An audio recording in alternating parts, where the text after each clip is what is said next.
transition to more jovial topic, the Detroit Lions in the NFL. They're obviously being featured right now on HBO's Hard Knocks. Just a tremendous, tremendous limited series. And especially the fact that they've added a mid-season series is very interesting.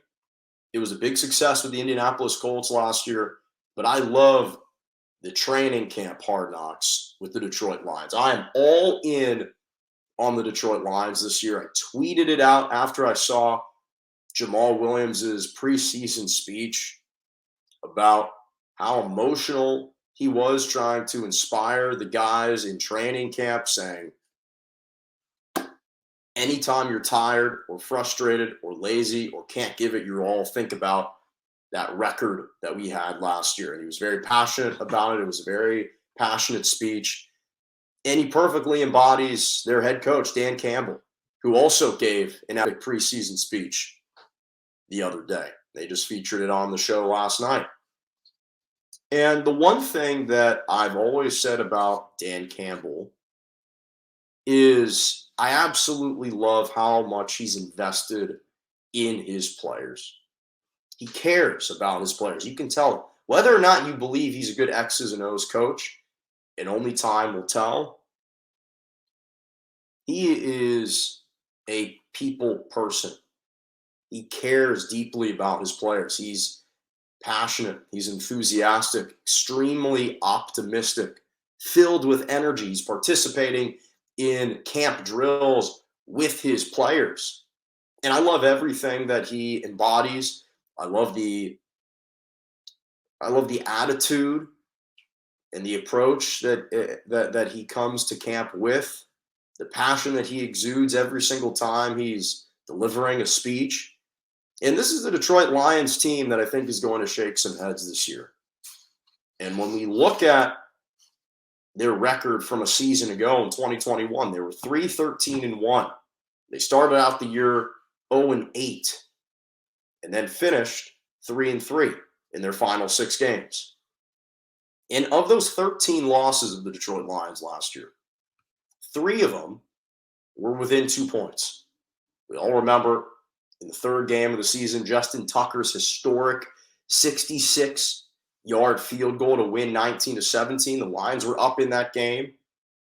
They were competing against the 49ers in their opener. They actually had the ball driving with 2 minutes to go, down 8.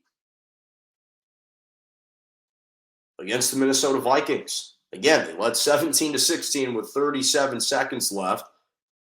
And then they gave up a game-winning field goal. Against the Rams, they led going into the 4th quarter. This has always been a very competitive roster and a competitive team that battles every single time they play, every single time they take to the field, and they're on the gridiron.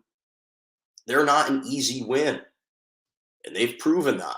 And they are embodying the backbone of Dan Campbell, the defensive guy who's all heart, strength, just brute physicality. And the players play in that similar fashion. And when I looked at the roster, they're actually a very improving roster.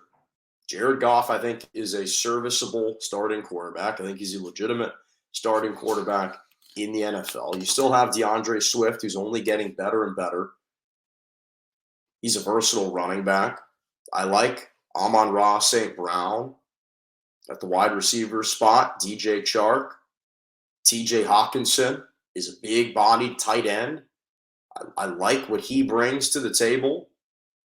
Obviously, their O-line is getting better. They drafted Penei Sewell last season. He's a monster. He's returning. Defense still needs a little bit of improvement, but they drafted Aiden Hutchinson 2nd overall, and by all reports, he's been fantastic in camp, so they can only get better in that regard. And I just so badly, not to mention, by the way, Jameson Williams out of Alabama will be returning at some point. He's rehabbing from an injury. And I just so badly want for this Detroit Lions team to make the postseason.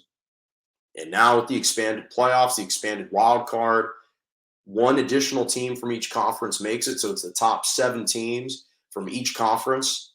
And I so badly want the Detroit Lions to be in the mix.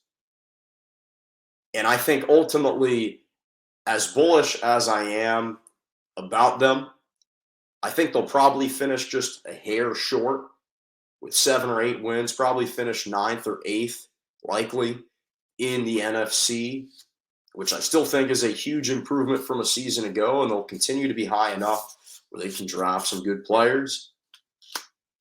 But I do believe in this team, and I would love for them to make the playoffs. I do think that emotionally charged teams can draw inspiration early on in the season. Whether or not it lasts throughout the entirety of the season, you still have to wait and see. But I am all in. I'm rubber stamping the Detroit Lions this year. This is going to be a really good ball club, and I think a team that's going to shake some heads. I would not be entirely surprised if they ultimately were able to sneak into the wild card spot. Could they be better than the Washington Commanders? I think so. But we'll wait and see. But I'm excited, and I love watching them on HBO. They are absolutely entertaining. They're fun. They're going to be that way this year. I think they'll get off to a much better start in the first 8 games this year than they did last year, and I cannot wait to see that happen.